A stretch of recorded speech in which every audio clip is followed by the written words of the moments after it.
오늘부터 이제 패밀리 티칭 시간을 가지려고 합니다. 우선은 이제 가족이 무엇인가 하는 부분에 대해서 잠시 정의를 내려보면, 가족은 결혼, 혈연, 그리고 입양 등의 유대로 결합되어 하나의 가구를 구성하고 배우자, 부모, 자녀, 그리고 형제, 자매 위치에서 서로 교류하는 그룹을 가리켜 가족이라고 이야기합니다. 원가족 안에서 보통 한 30년에서 40년, 이제는 한 20, 30년이면 원가족에서 벗어났지만 요즘에는 원가족 안에서 좀 오래 시간을 보내죠. 그리고 난 다음에 새로 구성된 가족 관계 안에서 또 한 40, 50년을 보냅니다. 가족 관계의 중요성은 이름에서 더 말할 필요가 없을 것입니다. 가족이라고 하는 울타리와 관계를 떠나서 우리는 존재할 수 없기 때문이죠. 그래서 가족을 얼마나 중요시하는지 모르겠습니다. 그런데 성경은 가족을 영원한 질서로 여기지는 않습니다. 사두개인이 주님께 물었을 때 주님께서 그렇게 대답하였죠. 천국에 가면 우리가 더 이상 남성성과 여성성을 가지고 있지 않다. 천사와 방불한 존재가 된다. 천사는 생육하고 번성할 필요가 없는 존재 아닙니까? 그리고 시집가고 장가하는 일도 필요가 없습니다. 그래서 성경은 혈연 공동체로서의 가정보다 믿음 공동체로서의 가정을 훨씬 더 소중히 여기죠. 우리 주님께서도 말씀하지 않으셨습니까? 누가 내 모친이요 내 형제요 내 자매냐. 아버지의 뜻대로 행하는 자가 내 모친이요 내 형제요 내 자매라고 말씀했던 것입니다. 그럼에도 불구하고 우리가 이 세상에 사는 동안에는 적어도 가정의 중요성을 부정하거나 가정이 별거 아니라고 생각할 수는 없습니다. 가정은 한 개인이 살아가는 삶의 터전이고 또 우리가 날마다 숨쉬는 산소와 같은 것이라 할 수 있습니다. 근데 여러분들 가정 분위기는 어떠신지요? 가족 구성원들이 아빠에 의해서 제압당하는 이런 분위기, 아니면 그야말로 자유로운 사사시대처럼 자기 소견에 행하는 대로 살아가는 그런 가정인지요? 사랑하고 격려하고 응원하는 분위기인지 아니면 그렇지 않은 분위기인지, 우리는 우리 가정의 분위기를 우리 스스로는 잘 알 수 없습니다. 왜냐하면 우리가 후각이라고 하는 것이 처음 이제 냄새 맡을 때는 그 냄새가 감지가 되지만 오랫동안 그 상황 가운데 있으면 그 냄새를 잘 맡지 못합니다. 가정 분위기도 마찬가지예요. 원 가정 안에서 자라다 보면 가정들은 다 그런 것이라고 생각합니다. 그런데 그렇지 않다는 것을 어떻게 알게 되는가 하면 친구 집에 놀러 가서 하룻밤 잔다든지 아니면 사위를 본다든지 며느리를 본다든지 아니면 가까운 친척인데 오랫동안 한두 달 동안 집에 거주한다든지 이렇게 될 때 그 가정의 분위기를 알게 되는 경우들이 종종 일어납니다. 여러분들도 마찬가지라고 생각합니다. 우리 가정이 최고의 가정이고 가정은 다 그런 것이다 라고 생각하시기보다 다른 가정은 어떤지, 특별히 외부에서 들어온 분들이 우리 가정의 분위기를 어떻게 생각하는지, 그들의 평가는 어떤지 들어볼 필요가 있습니다. 여러분들 오은영 박사라고 흔히 요즘에 국민상담가라고 하는 분이 있는데, 그분이 가는 곳곳마다 사람들이 모이고 많은 강연, 많은 세미나가 개최되는 것을 보게 되죠. 그리고 또 서점에 가면 가정 문제에 대한 책들이 얼마나 많은지요. 그리고 사실 우리 사람의 정신질환이라는 게 언제부터 시작된 것입니까? 원 가정 안에서 시작이 된 거거든요. 근데 요즘에 소아 청소년 정신과, 신경정신과 예약은 1년에서 2년은 기본이라 그래요. 이런 것들은 다 우리에게 무엇을 보여주는가? 얼마나 가정들이 병들어 있는가? 극심하게 병들어 있다 하는 것을 보여주는 증표라고 할 수 있는 것입니다. 때로 이런 분위기를 바꾸어 보기 위해서 요즘에는 좀 시들해졌지만 그 아버지 학교라는 걸 하지 않았습니까? 사실 제가 한 40년, 40년에 예수전도원이라고 하는 그 선교단체에서 사실은 그게 시작이 됐는데 그게 뭐 온누리 교회로 가가지고 막 퍼져나갔죠. 그런 아버지 학교에 한번 참석하면 어떻게 됩니까? 사람이 완전히 새 사람이 되죠. 근데 조금 시간이 지나면 어떻게 되나요? 예, 도루묵이 되죠. 가정 분위기가 잘 안 바뀝니다. 그래서 그런 식으로는 가정이 안 바뀝니다. 몇 가지 조언으로 가정이 바뀌는 법은 없습니다. 어떻게 바뀝니까? 거듭나야 되죠. 중생해야 됩니다. 중생하지 않은 사람 있는 가정 안에서는 끊임없이 문제는 배태될 수밖에 없는 거죠. 윌리엄 틴델이 이런 말을 했습니다. 하나님께서는 여러 조각들을 덕지덕지 덧붙여 맞추시는 분이 아니시다. 그는 세우기 위해 먼저 모든 것을 허무시는 분이시다 라고 말했습니다. 우리가 기존에 갖고 있었던 생각, 가치관, 삶의 패턴, 방식 이 모든 것들을 다 허물어야 된다.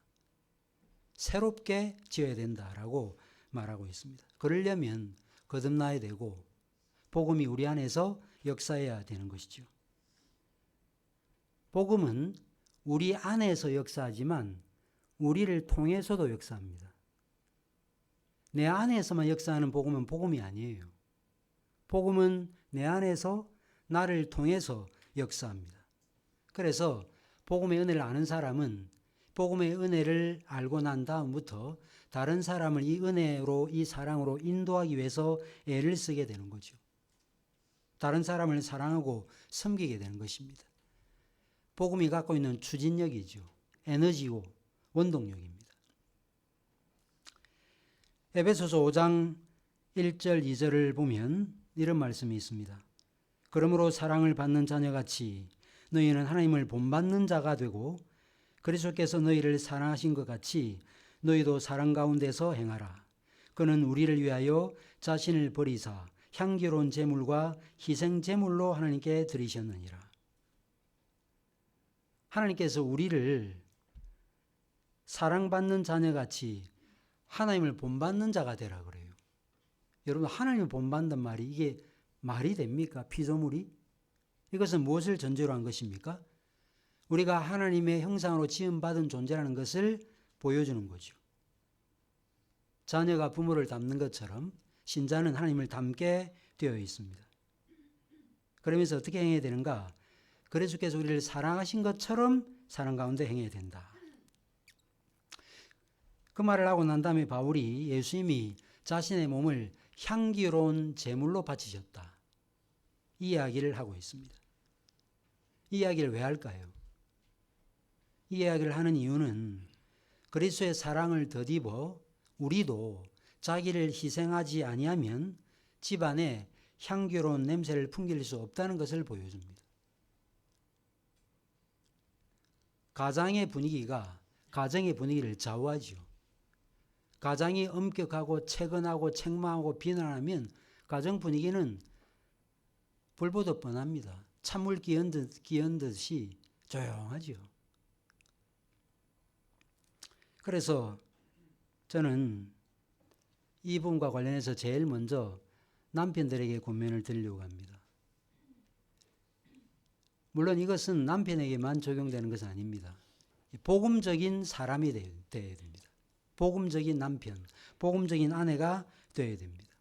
왜 그런가 하면 하나님이 그리고 예수님이 우리의 남편이시거든요. 이는 너를 지으신 자는 내 남편이시라. 그 이름은 만군의 여호와시며. 그런데 우리 남편이신 예수님이 어떤 일을 행하였습니까? 범죄한 우리를 구원하시기 위해서 이 세상에 들어오시고 자신의 몸을 십자가에 내어 주셨습니다. 그리고 우리를 본래는 사랑스럽지 않았던 우리를 사랑스러운 존재로 만들어 주셨습니다. 남편이 예수님을 통해서 신부인 교회, 신자가 변화된 것입니다. 따라서 우리 안에서 복음이 역사하고 복음이 우리를 통해서 역사한다면 가정 분위기가 바뀌는 게 맞습니다. 가정 분위기가 안 바뀌는 게 이상한 거죠. 이 일과 관련해서 제일 중요한 키맨은 남편입니다. 남편이 복음적인 사람이 되어야 되죠. 복음적이라는 이 말은 그리스도의 영광스러운 복음에 충실한 사람이 된다는 뜻입니다. 복음적인 남편이라는 뜻이. 복음에 충실한 삶을 살고 있습니까? 모든 삶의 가치 판단의 근거와 기초와 우선순위의 기준이 복음이 되어 있는지요? 그렇다면 남편만 분위기를 바꾸고 아내는 분위기를 바꿀 수 없느냐? 우리 가운데 믿지 않는 아내들도 있죠. 바꿀 수 있습니다. 찰스 펄전이 낙심하는 자들 위한 격려라는 설교를 했습니다. 지난주 월요일 날 제가 교역자회에서 함께 읽고 나누는데요. 이 설교에서 이런 이야기를 들려주었습니다. 자기 어머니에 대한 이야기인데요. 이렇게 말했습니다. 주일 밤에 우리가 집에 있을 때면 어머니는 우리를 식탁에 앉혀놓고 우리가 읽는 성경 말씀을 설명해주고 기도하셨다. 어느 날 밤 어머니는 내 사랑하는 자녀들아, 지금까지 너희에게 구원의 길에 관해 말했다. 그런데도 너희가 멸망한다면 그것은 정당한 일일 것이다. 너희가 정죄한다면 나는 너희의 정죄를 아멘으로 받아들일 수밖에 없다. 이 어머니가 복음에 어떤 마음을 가졌길래 너희가 정죄한다면 아멘이라고 받을 수밖에 없다라는 이런 말을 했을까요? 아무리 가까운 가족이라 할지라도 복음의 은혜를 누리지 못하는 한 영원히 함께 할 수 없다는 사실을 알았기 때문이었습니다. 어쨌든 이처럼 아내도 가정 분위기 바꿀 수 있지만 남편이 바뀌어야 됩니다. 에베소서 5장 25절에 남편들아 아내 사랑하기를 그리스도께서 교회를 사랑하시고 그 교회를 위하여 자신을 주신 같이 하라. 이는 곧 물로 씻어 말씀으로 깨끗하게 하사 거룩하게 하시고 자기 앞에 영광스러운 교회로 세우사 티나 주름 잡힌 것이나 이런 것들이 없이 거룩하고 흠이 없게 하려 하심이라. 그리스도가 그렇게 했다면 남편인 그리스도를 둔 우리도 이런 일에 우리의 마음을 들여야 된다는 것입니다. 그래서 그리스도가 남편됨의 좋은 모범이라고 할 수 있겠습니다. 그래서 우리가 결혼한다는 이 말은 말하자면 남편은 남편으로서 이 책임을 수행하겠다. 그런 뜻이에요. 그냥 함께 동거하겠다. 함께 마트 가겠다. 이런 정도가 아니고 바로 이 책임을 이제부터 내가 수행하겠다 하는 뜻이 거기에 포함되어 있습니다. 자, 이런 차원에서 남편은 제일 먼저 신앙 고백적인 가정을 세워야 된다. 무엇을 믿어야 되는지, 무엇을 우리 가족들이 믿고 있는지 고백하도록 전하고 가르쳐야 됩니다. 물론 우리가 예수를 주로 믿으면 구원받습니다. 분명합니다. 성경을 사실 몰라도 예수가 우리의 구주요 주님이라는 사실을 믿으면 구원받습니다. 그러나 오래 믿었다고 하면 우리가 이런 정도로 만족할 수 없습니다. 전문 신학자가 될 수는 없지만 그 말씀을 항상 적용하고 가르치고 그 말씀을 자녀들에게 떠먹이듯이 먹여줘야 되는 것입니다. 성경을 어떻게 읽을 것인가라는 책을 쓴 더글래스 스튜어트, 고든 디피라는 분이 있습니다. 저희 교회가 개척하고 난 다음에 제가 그 책을 함께 다 읽었는데요. 그 더글래스 스튜어트 교수, 고든 코넬 신학교의 교수였습니다. 그분이 자녀가 8명입니다. 입양자가 12명이에요. 20명이 자녀예요.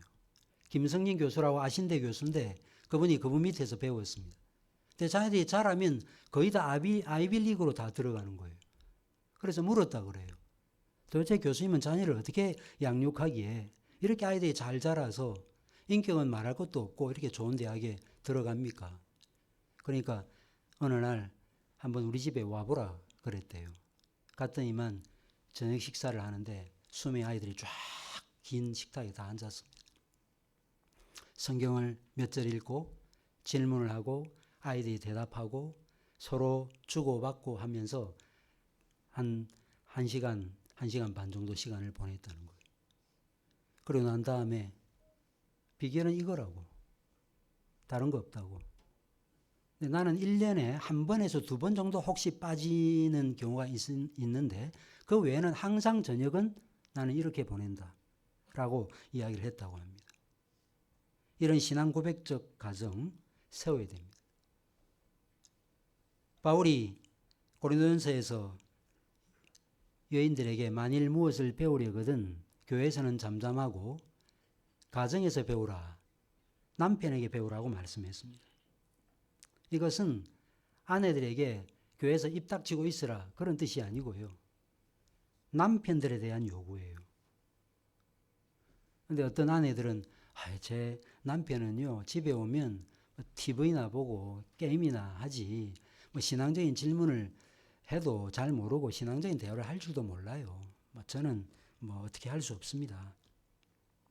이런 말을 하는 분들이 있다면 안타까운 상황이죠. 적어도 우리 현상교회 교인들, 남편들은 그래서는 안 될 것입니다. 두 번째로 남편은 자신이 왜 그렇게 믿는지, 왜 그렇게 고백하는지를 알아야 됩니다. 알아야 가르칠 수 있어요. 신앙 고백을 하는 것만으로 안 되고 알아야 가르칠 수 있습니다. 그래서 성경도 부지런히 읽고 신앙서도 가까이 하고 기독교 고전도 읽고 말씀도 묵상하고 말씀 사역자들과 교사로부터 잘 배워야 되는 것입니다. 세 번째로 이런 복음적인 남편은 이런 신앙 고백 위에 세워진 이 신앙의 덕목을 가정에서 실천하도록 애써야 됩니다. 이 덕목이 가정에서 먼저 드러나야 돼요. 어떤 아내들이 그러잖아요. 우리 남편, 아내들도 그럴 수 있겠지만 바깥에 나가면 잘해요. 근데 집에 들어오면 꽝이에요. 이러면 안 되죠. 믿는 내용이 삶에서 실천되도록 해서 우리가 믿는 교리가 빛나도록 해야 됩니다. 성경도 그렇게 말하죠. 그죠? 우리가 그렇게 행할 때 복음이 빛나는 것입니다. 자, 이런 사실을 전제로 제가 남편과 아내의 의무에 대해서 좀 말씀을 드리려고 합니다. 의무라고 말하니까 부담을 살짝 갖는 분들이 계실 수 있겠는데 물론 가능하면 의무감으로 하기보다 기쁨과 감사함으로 하는 것이 맞습니다. 그러나 의무라고 하면 제약을 가한다라는 점에서 부정적으로 들으실 필요는 없습니다. 성경은 전심을 다해서 하나님의 명령을 지키는 것이 사랑이라 그래요. 성자가 성부를 사랑하였죠? 사랑할 때 지난 주일 마가복음 본문을 가지고 여러분들 설교를 들으셨겠지만 주님께서 십자가에 못 박혀 돌아가실 때 어떤 상태였습니까? 성부께서 얼굴을 돌려버린 상태였죠. 그런데 주님께서는 그 상황 가운데 죽기까지 자신의 몸을 십자가에 내어주셨습니다. 겟세마네 동산에서 땀방울이 빗방울이 되도록 기도했습니다. 따라서 사랑은 감정적 상태가 고양된 그런 상황 가운데서만 행동하게 만드는 게 사랑이 아니고 전혀 그렇지 않은 완전히 반대되는 그런 상황 가운데서도 의지적으로 행동하는 것, 이것이 바로 진정한 사랑이라고 할 수 있겠습니다. 이런 사실을 전제로 남편의 의무 7가지를 말씀을 드리려고 합니다. 히브리에서 남편이라는 단어는 바알입니다. 바알하면 여러분들 별로 기분이 안 좋죠. 바알, 아세라. 근데 원래 바알이라는 말이 주인, 주님이라는 뜻입니다. 남편을 가리켜 바알이라고 말합니다. 영어의 husband라고 하는 그 단어에 이 성경 속에 그 남편 의미가 잘 드러납니다. 앞서도 제가 말씀드렸죠. 우리의 진정한 남편이 예수님이죠. 근데 성경은 예수님을 본받으라 그랬죠. 그러니까 우리 남편들은 예수님을 본받아야 됩니다. 왜냐하면 예수님은 살아있는 남편의 표상이기 때문에 그렇습니다. 남편 노릇은 옆집 남편이 하는 대로가 아니에요. 예수님이 어떻게 하셨는가? 그걸 보는 것입니다. 먼저 남편은 첫 번째로 가장으로서 정성을 다해 주님과의 관계를 가족에게 증거해야 됩니다. 남편의 삶은 끊임없이 주님에 대해서 무엇인가를 증거하는 행위입니다. 우리가 밥을 먹든지 잠을 자든지 여가를 보내든지 뭘 하든지 간에 끊임없이 주님과의 관계를 어떻게 하고 있는지를 내가 증거하는 거예요.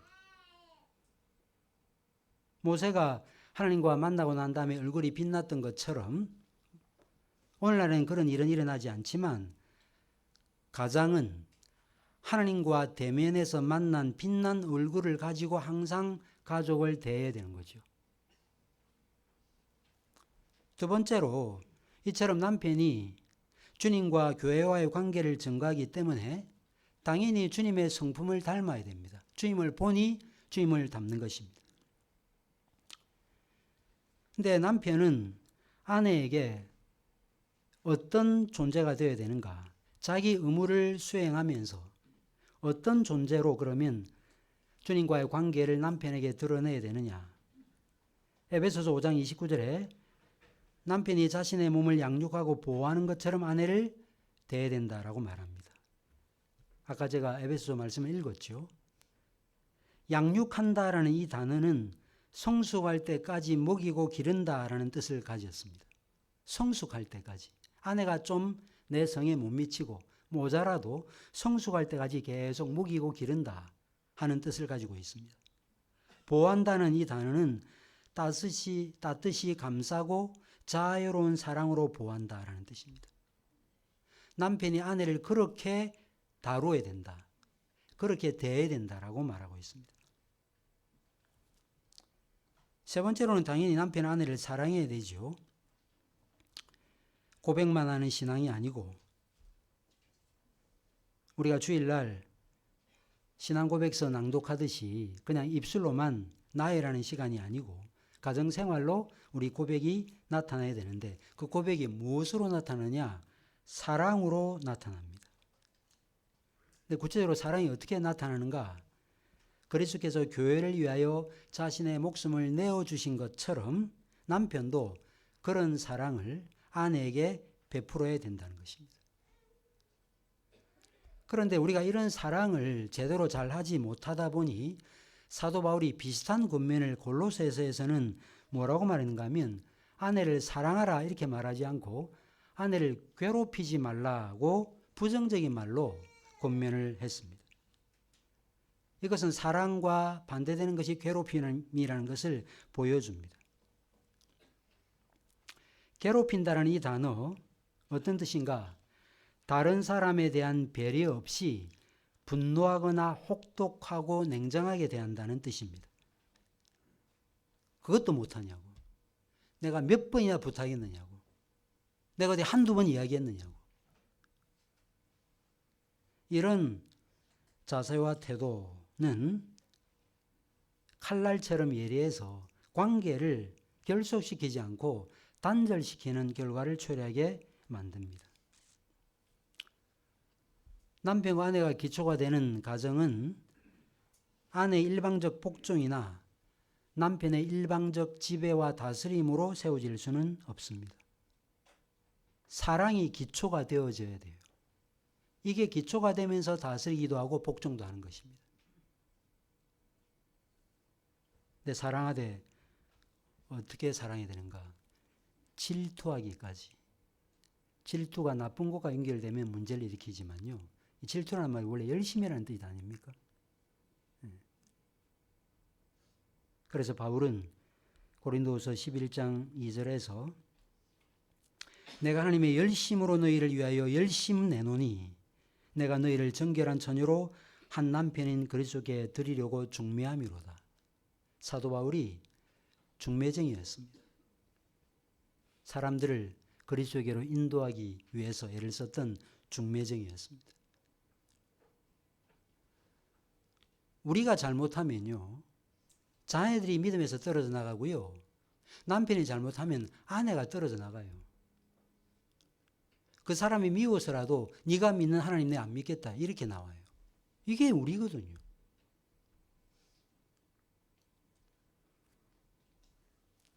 사랑은 늘 요구되는 덕목입니다. 네 번째로 남편은 이 땅에서 현실적 의무를 다해야 됩니다. 시편 128편 2절에서 내가 내 손이 수고한 대로 먹을 것이라고 했습니다. 너의 손이 수고한 대로 먹을 것이다. 이때 너는 누구를 가리키는가? 남편을 가리켜요. 그 다음 구절을 보면 3절에 내 집, 내 안방에 있는 내 아내 그랬기 때문에 2절에서 내 손이라고 말할 때 내는 남편을 가리킵니다. 저는 이 사실을 다시 한번 더 강조하고 싶습니다. 요즘에 현대화되다 보니까 아내가 연봉을 더 많이 받고 하다 보니 차라리 남편이 아이 키우고 아내는 돈 벌러 나가고 하는 일들이 일어나는데 이게 다 배금주의 사상에서 비롯된 생각들이거든요. 고대 그리스 로마 시민들 노동을 경멸하고 노동은 품꾼이나 노예나 하는 것이라고 생각했습니다. 그 당시 사회 분위기입니다. 역사학자들이 로마가 왜 망했는가? 로마가 망할 수밖에 없었던 이유가 무엇인가? 그 원인을 몇 가지 예로 들면서 반드시 두 가지는 빼놓지 않는데 하나는 노동 경멸 사상, 둘째는 향락 문화예요. 먹고 마시고 노는 것입니다. 로마가 그래서 망했습니다. 성경은 뭐가 복이라 그래요? 너 아비의 수고로 말미암아 이렇게 말하지 않았어요. 너 손의 수고로 말미암아. 우리는 보통 재산 많이 상속받으면 참 행운이다, 복된 사람이라 그러죠. 성경은 그렇게 말한 내용이 없어요. 네 손이 수고한 대로 먹는 거, 네가 열심히 노력하고 노력한 대가를 받는 게 그게 복이라고 말하고 있습니다. 그래서 노동은 저주가 아닙니다. 어떤 분들은 노동을 저주라 그러는데 그렇지 않습니다. 창세기 2장에 에덴 동산을 만드시고 경작하라 그랬죠. 일하라 그랬습니다. 경작한다는 말은 말하자면 논밭을 간다는 뜻입니다. 노동을 통해서 고통이 따르는 상황은 3장에 가서야 주어지고 있죠. 땀을 흘려야 벌어먹고 사는 일은 그때나 나타나기 때문에 노동 자체를 저주로 생각하면 안 됩니다. 노동은 하나님께서 만드신 우주 질서의 일부라고 할 수 있고 우리 주님조차 아버지께서 일하시니 나도 일한다. 일하지 않고 먹고 노는 것 복이라고 할 수 없는 것입니다. 다섯 번째로 남편은 아내의 성적인 필요를 충족시켜야 됩니다. 하나님은 우리를 시곡, 식욕, 성욕 등등 기본적인 욕구를 주셨습니다. 그 욕구 자체가 잘못된 게 아닙니다. 그 욕구를 막는 것은 죄입니다. 그런데 하나님께서 만들어 놓으신 질서 안에서 그 욕구가 최대한 충족되도록 하였습니다. 고린도전서 7장 3절 4절에서 남편은 그 아내에 대한 의무를 다하고 아내도 그 남편에게 그렇게 할지라. 아내는 자기 몸을 주장하지 못하고 오직 그 남편이 하며 남편도 그와 같이 자기 몸을 주장하지 못하고 오직 아내가 하나니 라고 말했습니다. 그래서 결혼하면 내 몸은 누구를 위한 몸인가? 남편은 아내를 위한 몸이 되고 아내의 몸은 남편을 위한 몸이 되는 거죠. 서로를 기쁘게 할 때 함께 기쁩니다. 나만 좋으면 상대방은 좋지 않습니다. 모든 부분에 다 적용됩니다. 부부관계뿐만 아니라. 여섯 번째로 남편은 반드시 자기 아내로 만족해야 됩니다. 잠언 5장에도 나타나죠. 내 우물물 바깥으로 흘러가도록 하면 안 된다. 그것으로 만족해야 된다. 우리 주님께서 십계명에 말씀하였죠. 내 이웃의 아내나 남종이나 여종이나 낙이나 그 어떤 것도 탐내지 말라고 말씀했습니다. 그런데 제일 먼저 내 이웃의 아내나 이렇게 됐죠. 왜 그걸 언급했을까요? 우리는 그러기가 쉬운 존재이기 때문이죠. 왜 동창회 가면 사고들이 납니까? 자기 배우자로 만족하지 못하는 마음이 평소 있다가 만나보니 아내와 같지 않거든요. 차나 한잔하자 뭐 이러면서 일이 잘못되는 경우들 비일비재합니다. 남편은 아내의 품에서 만족하고 그녀의 사랑에 늘 기대해야 됩니다. 다른 누구로부터 그런 사랑을 기대해서는 안 됩니다. 그래서 다른 아내와 비교해서 자기 아내를 평가하는 이런 잘못을 범해서는 안 될 것입니다. 아내도 마찬가지죠. 더 말할 것도 없습니다. 일곱 번째로 남편의 또 다른 의무는 아내에게 예의 바르게 대하는 것입니다. 성경은 강한 자가 약한 자를 존귀히 여기고 존중해야 된다 그래요. 세속 사회는 어떻습니까? 거꾸로죠.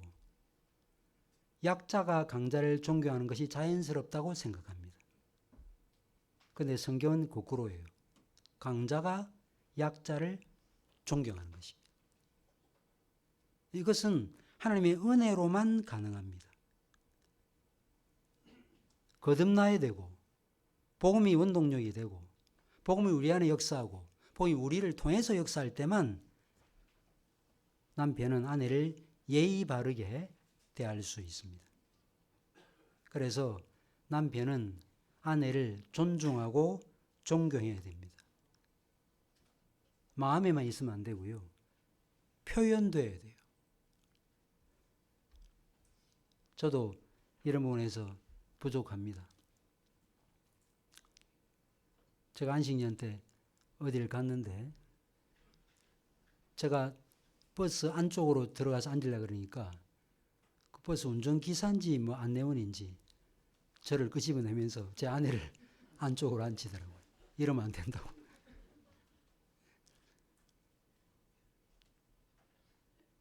우리가 항상 이 존경과 존중이 세부적인 어떤 삶의 한 부분으로 드러나야 된다는 것입니다. 아내의 의무를 말씀드리겠습니다. 앞서 제가 쭉 말씀드린 이 의무들은 남편의 의무만이 아니고요. 사실 아내의 의무이기도 합니다.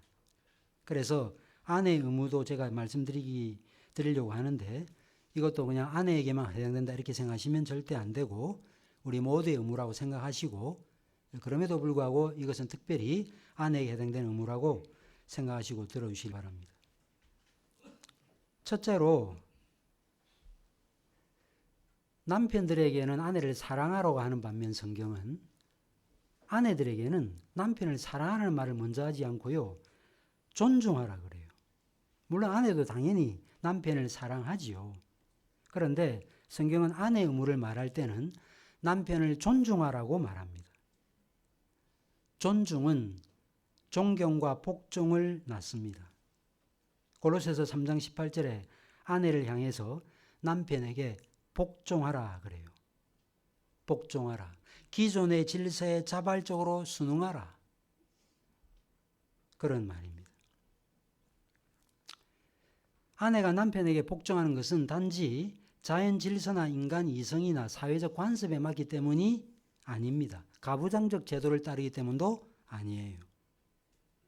골로새서와 에베소서는 그 당시 일반적으로 인정되었던 가부장적인 질서를 유지 발전시키라는 뜻에서 아내들에게 남편에게 존경하라고 말하지 않습니다.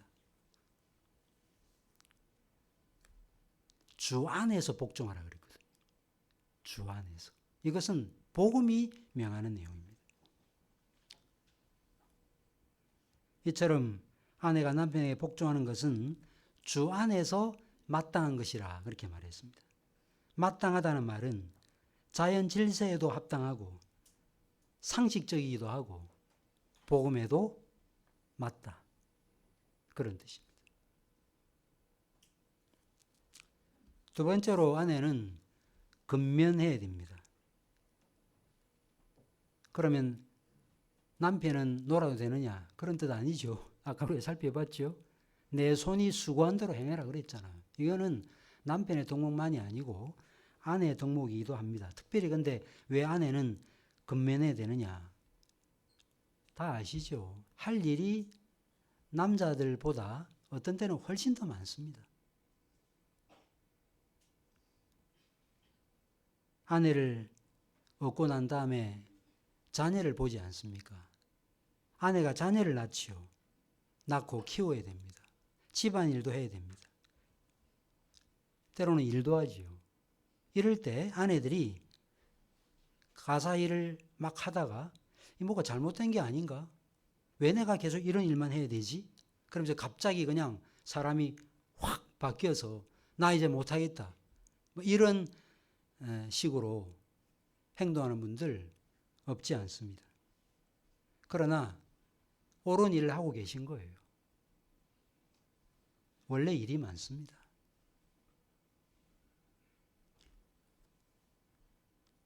물론 가정 밖에서도 일할 수 있지만 그래서 성경은 여자는 무조건 집안에만 머물러 있으라고 말을 하지는 않지만 우선적으로 우리 여성도들이 해야 될 일 중에 중요한 일은 집안에서 먹을 것, 입을 것을 공급하는 일입니다.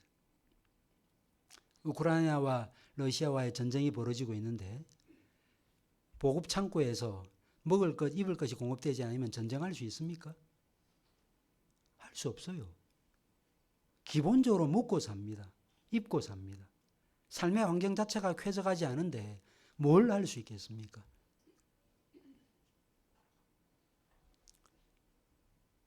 세 번째로 아내는 남편의 성적 필요에 대해서도 의무를 집니다. 아까 제가 말씀드렸죠? 바울이 고린도전서 2장에서 음행을 피하기 위하여 남자마다 자기 아내를 두고 여자마다 자기 남편을 두라고 말했습니다. 성적 책임을 다하는 거 매우 중요합니다. 남편이 다른 여자에게 성적인 매력을 느끼고 성적인 유혹에 빠질 때 아내는 극심한 수치심을 느낍니다. 그리고 정말 하나님의 복음의 말씀이 임하지 아니하면 치유될 수 없는 마음의 큰 상처를 받게 되는 것입니다. 그런 말 들어보셨죠? 일반적으로 성격 문제로 이혼한다 라고 말을 하는데 성격 문제는 대개 따지고 들어가면 성 문제라 그래요. 성격 문제가 아니고 성 문제라. 이게 뭐 내밀화되어서 잘 드러나지 않지만 이런 부분들을 염두에 두고 아내는 남편의 성적인 필요에 대해서도 의무를 져야 된다는 사실을 기억해야 할 것입니다. 네 번째로 아내는 잔소리와 논쟁을 피하기 위해서 힘써야 돼요. 일반적으로 어쨌든 여성들이 말이 많은 것은 사실입니다. 여성도님들이 모이면 얼마나 대화가 잘 이어지는지요. 남성들은 주제 하나 꺼냈다가 주제가 끝나면 한 10초 정도 침묵이 흘러요. 근데 말이 많은 것은 나쁜 것은 아니지만 불필요한 말을 하는 것은 나쁜 것입니다. 잠언 기자는 다투는 아내는 이어떨어지는 물방울이라고 말했습니다. 다투는 아내라는 말은 다툼의 아내라는 뜻인데 무엇 때문에 다투는지 그 정황은 나타나 있지 않지만 어떤 일을 결정할 때 의견 차이나 분쟁이나 시비를 거는 것을 가리킨다고 할 수 있습니다. 근데 이 안에 이런 영향력을 물방울이라 그랬어요. 물방울이 똑똑 떨어지죠, 그죠? 여러분들 물방울이 바위를 뚫어요. 계속 잔소리하고 채근하고 하면 어떻게 됩니까? 그 집은 거주하기 불가능한 무너진 집이 되고 마는 것입니다. 다섯 번째로 룻처럼 현숙한 지혜의 사람이 되기를 힘써야 됩니다. 물론 그를 위해서 남편도 노력해야 되죠. 앞서도 말씀드렸죠. 성경 읽고 신앙서적 읽고 말씀을 가까이 하고 기도 생활하고 그래서 물어오면 대답을 잘 해줘야 돼요. 영적인 공급을 남편이 해줘야 됩니다. 그럼 이런 질문을 할 수 있죠. 저는 남편도 안 믿고요. 지금 제 남편은 신앙에 성숙하지도 않은데 저는 어떻게 해야 되나요? 이렇게 질문할 분이 있을 수 있겠죠? 그럴 때는 누구를 떠올리시면 될까요? 아비가일을 떠올리시면 돼요. 아비가일은 어리석은 자라고 하는 이름을 가진 나발의 아내였습니다. 아비가일은 매우 순종적이면서도 지성적인 사람이었습니다. 따라서 믿지 않는 남편을 뒀다는 이유로, 미성숙한 남편을 뒀다는 이유로 나는 성숙하지 않아도 된다라고 생각하는 것은 오산입니다. 여섯 번째로 아내는 진정한 아름다움으로 단장해야 됩니다. 진정한 아름다움은 마음에서부터 시작이 됩니다. 그러나 마음에서부터 시작되는 이 아름다움은 외면으로 드러나야 돼요. 성형수술하라는 말이 아니고요. 마음의 아름다움이 외모로 드러나야 됩니다. 영적인 것만 가치 있고 물질적인 것은 가치가 없다는 생각은 잘못된 생각입니다. 그래서 단장하게 옷을 입고 소박함과 정절로 자기를 단장하라. 숨은 사람을 온유하고 안정한 심령에 썩지 않을 것으로 하라는 이런 말씀들, 그냥 단지 마음만 깨끗하게 하라는 뜻이 아니고 이런 내면의 아름다움이 외부로 드러나도록 해야 된다라는 뜻입니다. 마무리를 하겠습니다. 일반적으로 남자는 일지향적이고 여자는 남편지향적입니다. 남자는 일을 지향하고 아내는 남편을 지향해요. 하나님이 그렇게 만들어 놓았습니다. 때문에 결혼을 하고 난 다음에 남자는 부인을 소홀히 하고 일을 중심으로 살아가기가 쉽고 아내는 일보다는 남편을 자기 눈에 두고 싶어하는 마음을 가지게 되므로 지향점이 다름으로 인한 갈등과 다툼이 남편과 아내 가운데 생겨나게 됩니다. 그래서 아내는 남편과 많은 시간을 보내기를 바라는 반면 남편은 자기 일에 훨씬 더 많은 시간을 할애하려고 하죠. 이 지향점 자체를 바꾸어 놓을 수는 없습니다. 조절해야 돼요.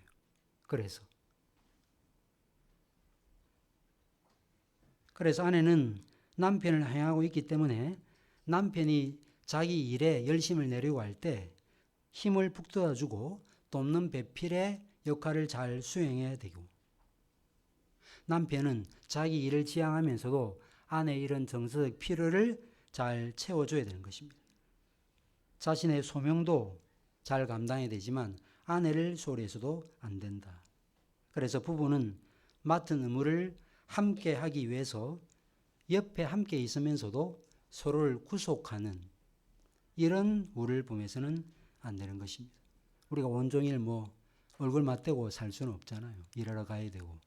이런 사실을 기억하고 남자는 미래를 바라보고 하나님의 부르심을 따르는 삶을 살게 되고 여자는 남편 곁에서 그를 지켜봐주고 도와주는 이 책무를 잘 감당해야 되는 것입니다. 기도하겠습니다. 오늘도 함께 말씀을 생각하고 어떻게 하나님께서 원하시는 가정을 이루어야 될지를 배웠습니다. 이 내용들 우리 마음속 깊숙이 잘 간직하고 기억하고 우리의 삶의 원리로 작동될 수 있도록 성령으로 저희와 함께 하시옵소서. 예수 그리스도 이름으로 기도하옵나이다. 아멘.